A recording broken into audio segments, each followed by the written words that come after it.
Hello students, in my previous video I taught you future continuous tense. Hope you are understanding the rules of different tenses and doing well. So today it is turn of future perfect tense. Just pay attention.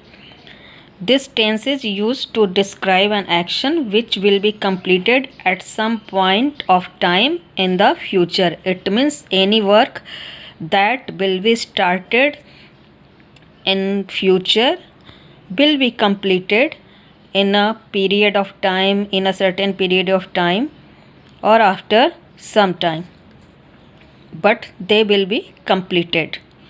Formation for positive sentence of future perfect tense.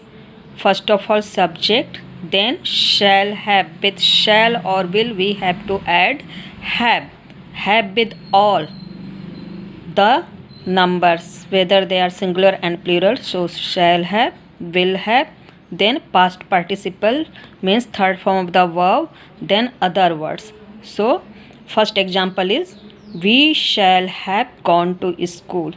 Students, as I taught you, with I or we have to use shall. So you have to add have with shall or will. So here we shall have gone to school, third form of the verb. Second, I will have completed my work, again third form of the verb with will have. They will have played cricket, here again will have and third form of the verb, then other words or object. Now formation of negative sentences. Subject plus shall have, will have, then not, then third form of the verb and other words. Examples: we shall have not gone to school. After shall have you used to not. After will have and shall have you have to use not for negative sentences. So we shall have not gone to school. I will have not completed my work. You have to use third form here also. They will have not played cricket. I think you understood. You have to use not after will have and shall have and third form of the verb, then other words.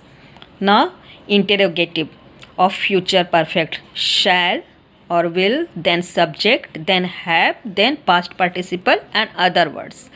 Past participle means third form of the verb. So first of all, shall we have gone to school?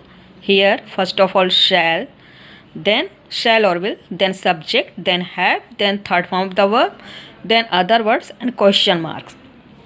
In second sentence, in the same method, will I have completed my work and question mark. First of all will, then subject I, then have. With all the subjects you have to use have with shall and will. This is the main thing. Just try to learn it, don't forget it. So will I have completed my work? Will they have played cricket? So this is the formation of the sentence. Just practice until you understand the rules. Here interrogatives. First of all shall, will, then have, then not, then past participle form of the verb, then other words. So first of all shall we, after shall we will take subject be, then have, then not. This way you have to form interrogative, then third form of the verb and other words and question mark. Students, I have taken the same sentences to make you understand very well. You will be clear to the rules because I have taken same sentences. Second, will I have not completed my work?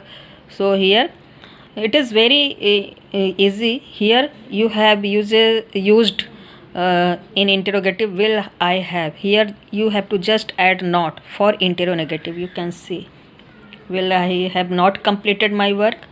Will they have not played cricket? So students, just practice. If you will practice, you will learn it forever. It will not be so difficult for you to learn the rules of tenses.